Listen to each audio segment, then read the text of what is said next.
Hello and welcome to yet another episode of The Wannabe Entrepreneur, the podcast about what's really like to bootstrap a company.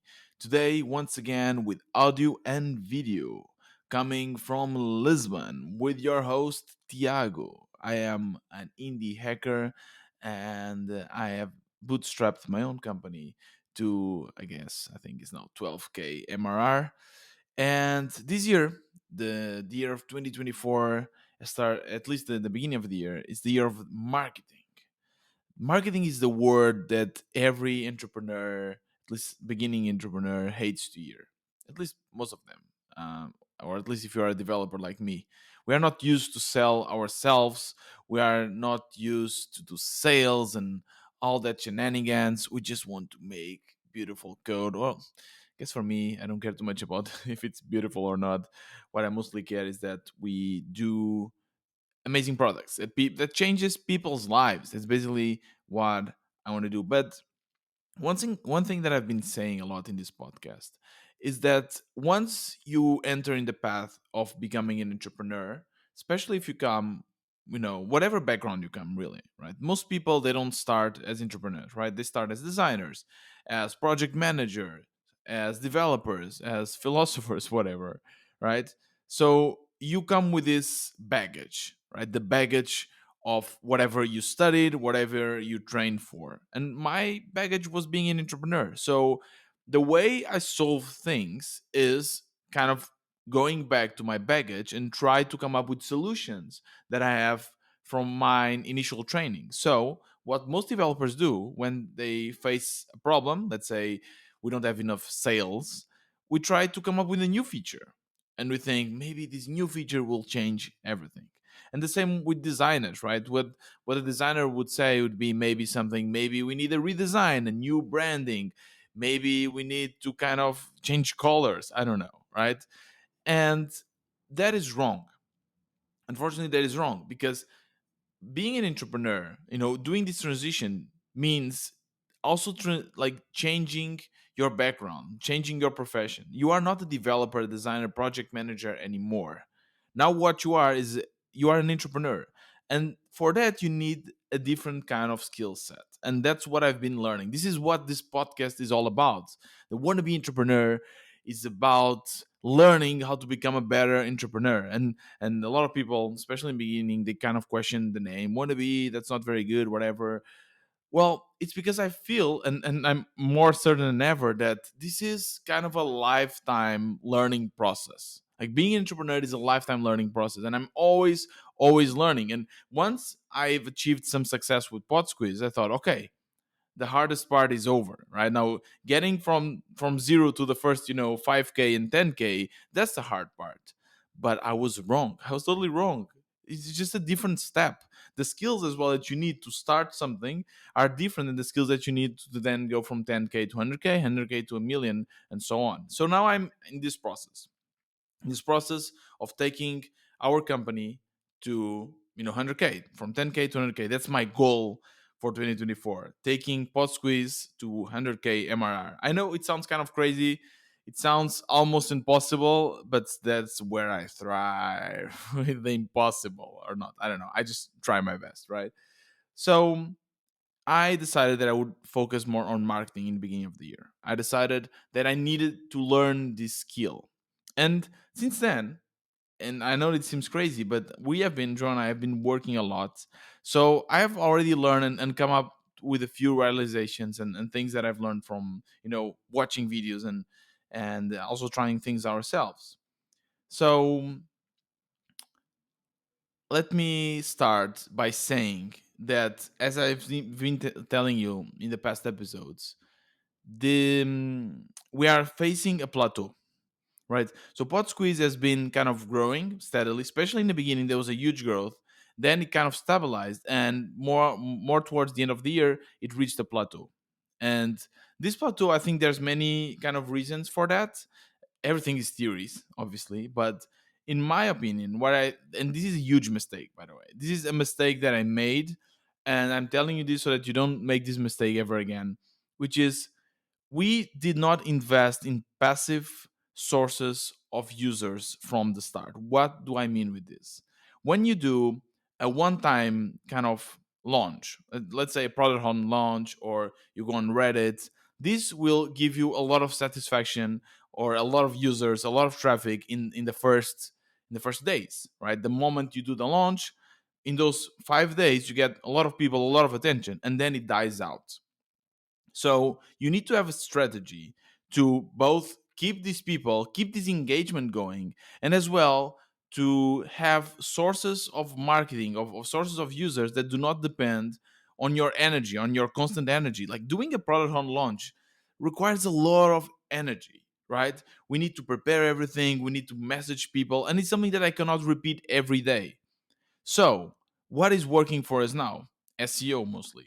You know, we have been creating content non-stop. João mostly has been creating content non-stop, and now we see a huge growth. Our graph, if we go to Google SEO console, it's like a hockey stick. It's amazing, and the great thing about it is that it doesn't require constant work. Of course, we are still working in new pieces, new content, new blog posts, whatever, but the one that is there is generating traffic for us. But we only started this too late. We started this long after doing our product on launch, and long after the launch. So there was a time, especially those 3 4 months, where the kind of the the strength, there's a word for this, how to say, like when you start something, the movement, the momentum, yes, the momentum of like our launch was dying out, and we didn't have anything to replace it.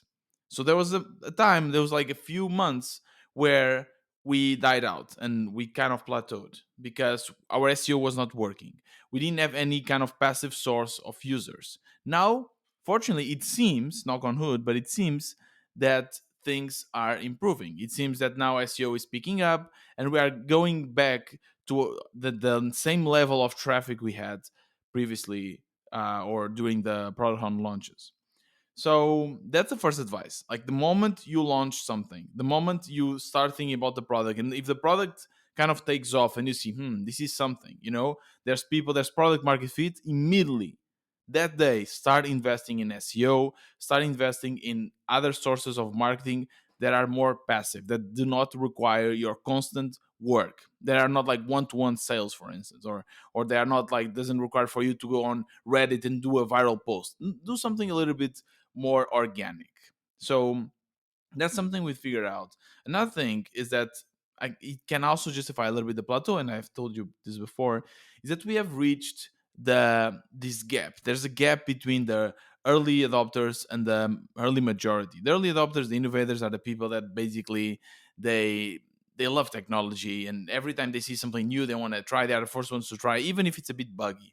But then the early majority are people that they need to have a little bit more trust.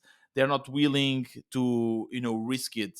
They aren't willing to try something new or pay for something that they don't know if it will just waste their time, which makes sense. A lot of us are early adopters for some things and early majorities for others. So what changes from one to the other? What changes from converting an early, adopter, and then an early or early innovator and early majority? It's the name, or the time, the number of touch points. So I need to poke an early adopter maybe 2 3 times, whereas an early majority person, I need to poke him or her maybe 5 times or 6 times. So what has been our strategy? Our strategy has been, okay, let's focus, let's try to have 7 touch points, 7 different sources of marketing that we can automate, that we can make it passive. And we already have a view, right? We have SEO. SEO is our main at the moment, and we are trying to automate it. How? Well, we hired someone. We hired a content team, someone that is basically writing content for us, and João is the main, lead on that. He still has a lot of work to do, though. Like he has ideas, he manages the team, but then he has to come up with it and like kind of review everything and write everything properly and then post it. And he always needs to come up with ideas. So there's still a lot of work that needs to be done. So it's not fully automated for us, the managing team, let's say, but we are going towards that. We want to automate this. At the same time, we have another source, which is emailing, which is still going on. We like send emails, cold emails, which work really well. That part is fully automated, which is amazing. The other one that we've been kind of playing around is podcasting. We started our first podcast, I told you in the last episode, and it's kind of working well. And it's working well for many, many reasons. First, we get to speak with our customers and understand what's going on, what they like, what they need. And second, we're now creating content. We are creating content that then we can share in other social media. So it's not only the podcasting itself, is that the podcasting is then fueling other like social medias. And mostly we have been working on with the YouTube shorts, and we have been working with TikTok and a little bit of Instagram, even though Instagram is just we're still playing out. So let's put social media, and I will talk more about shorts and our experience with shorts in some minutes. But now we have emailing, we have SEO, we have social media, and we need four more ways. So another one could be, for instance, conferences, which we've been to a few conferences. I told you about this, and some of them they converted. Actually, a few clients just converted from our conference. That was like 2 months ago in here in Portugal. So it takes a while to convert conferences, but yeah, that could also be one. The marketing loops. So when people use our clips and there's like the little watermark, that can also be another one.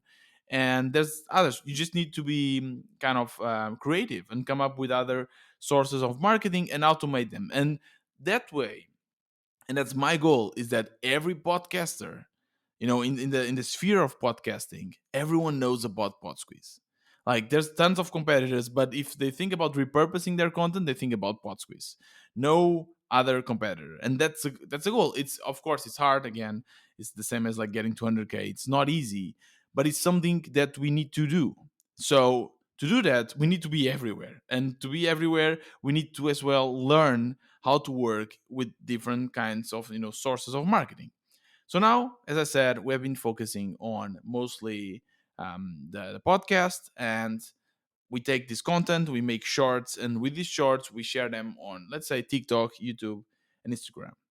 Something really cool about shorts. Like I've never created shorts. I was kind of, again, early majority, maybe. Yeah, definitely not an early innovator or an early adopter, because I first of all, I didn't like them. Now I'm kind of hooked because they are just everywhere, and they are so easy to consume. Still not a huge fan though. Like there's a lot of, I think, shitty content in shorts and bullshit and things that I don't learn anything. They're just addictive.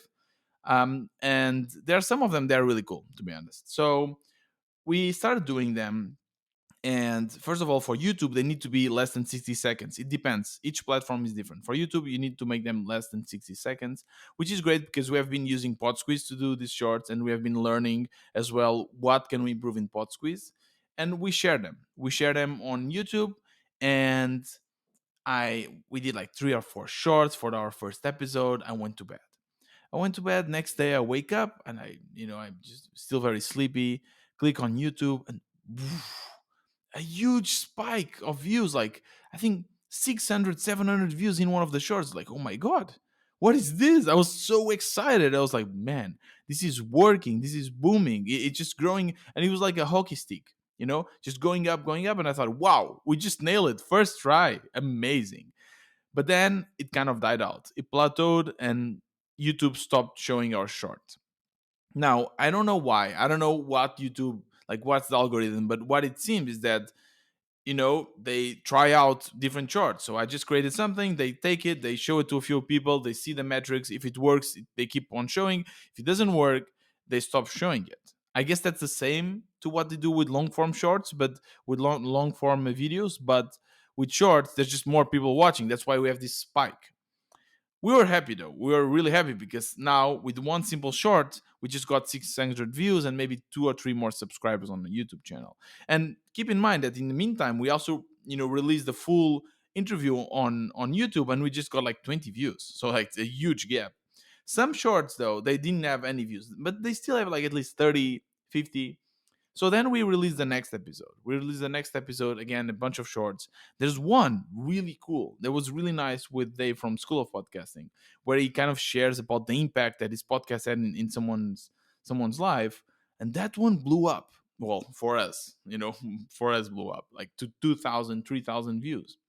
So we thought, wow, this is cool. Now I'm starting to realize that 2,000 views is actually not a lot for shorts. I think like the minimum, like 10K is like the average, or like I don't know. Actually, I'm just giving some numbers away, but it gets us excited. It really gets us excited and makes us think that, okay, maybe there's something in here.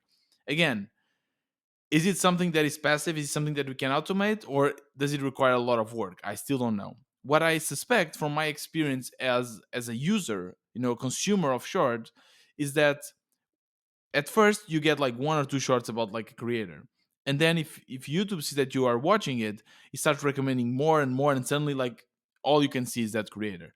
That's what I hope it will happen as well for us. Like, we are creating a lot of shorts, and suddenly a lot of people just like consume our content and be like, what is this pod squeeze, what is this lessons of a podcaster, let's go and check it out.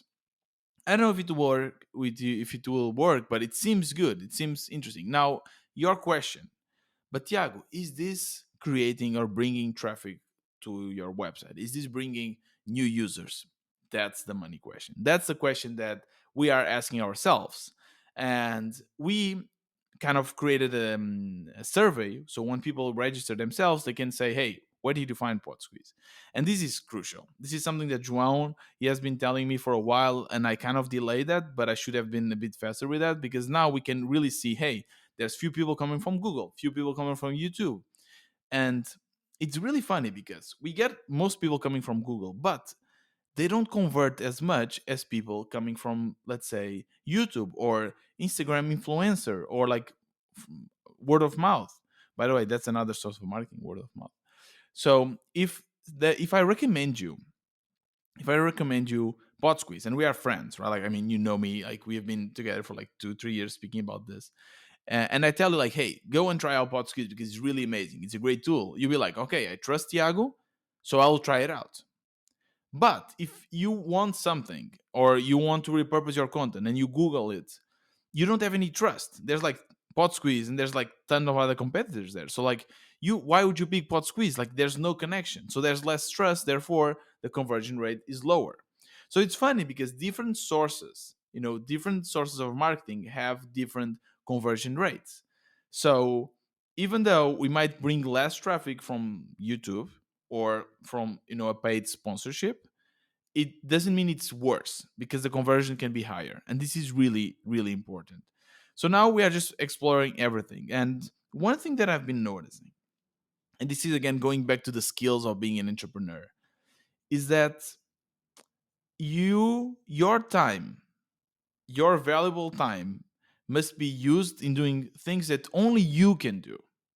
And mostly that is kind of strategical management decisions about your business. No one else will try to figure out your business. No one else will try to make you more money, or bring you more users, or like really spend time analyzing all the analytics. They won't do it, even if you hire them for it. If you are hiring someone that will do this, either it will be very very costly and you won't have money, or they will just not do it with the same passion that you will.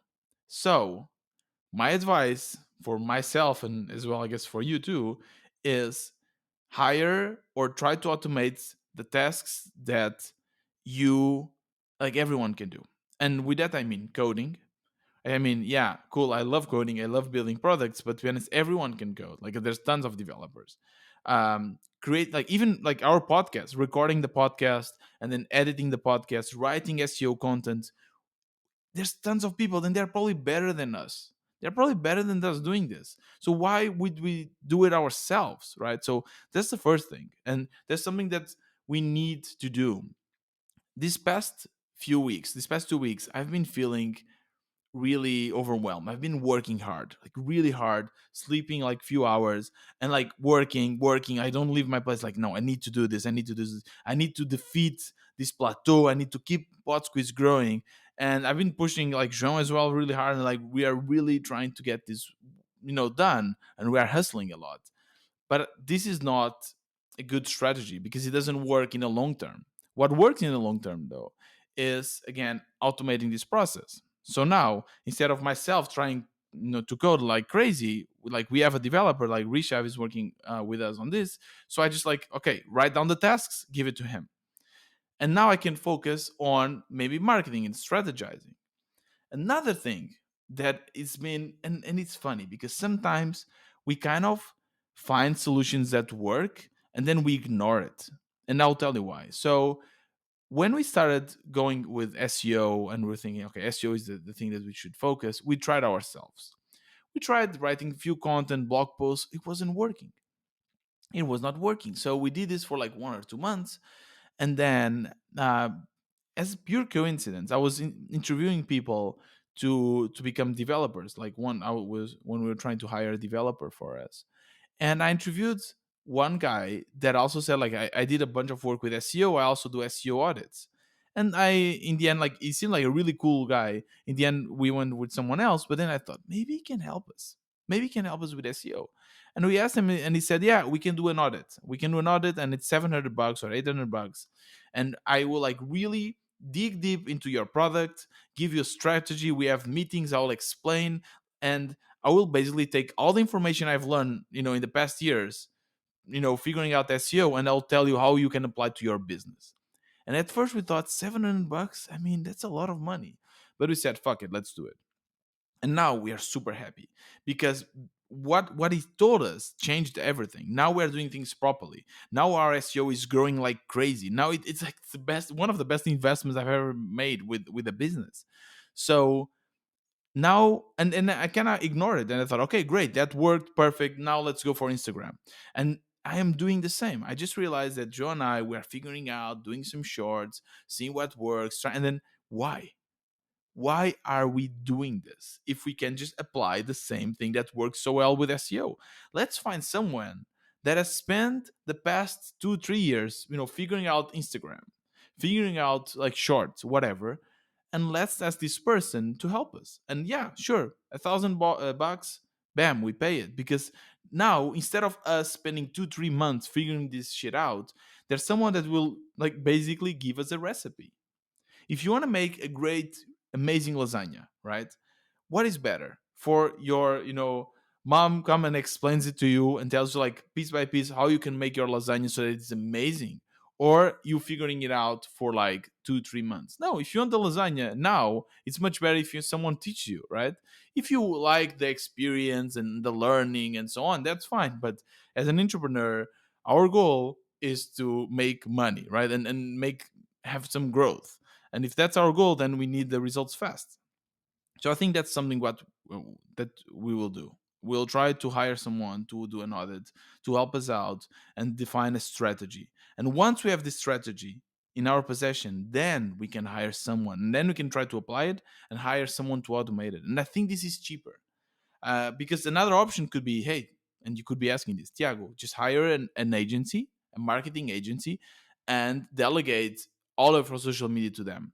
But I think that will be too expensive because now they have the knowledge. So I have no idea what's happening. First, that's bad, and second of all, they have all the power, so they can basically put any price they want, right? So and that's a bit, that can be dangerous. So what I prefer is I will hire someone. They will explain everything to me. I don't need to know everything in details, but I need to understand what's going on. And now I will try it a little bit. I see if it works. If it works, bam, automated. And now I can hire someone for a bit cheaper, because now they don't have the information. I am giving them the information. Does it make sense? I hope so. So yeah, that's basically what we have been up to here with Pod Squeeze.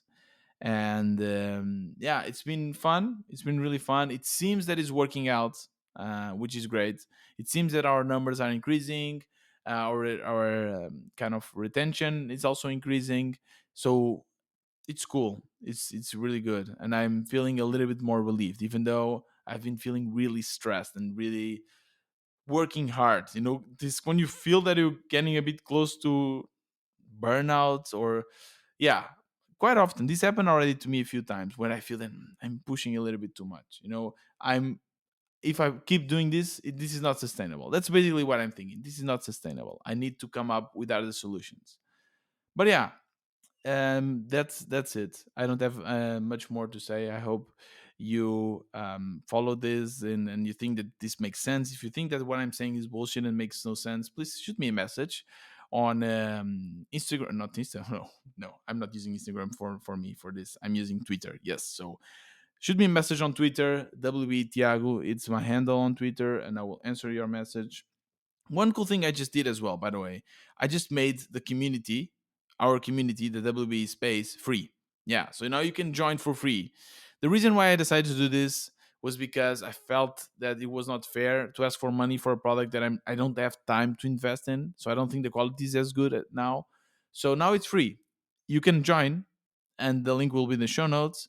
And you can still support this podcast if you think it's worth it. If you think you like it, you can still support it. You can pay for it. You can use the Buy Me a Coffee platform to.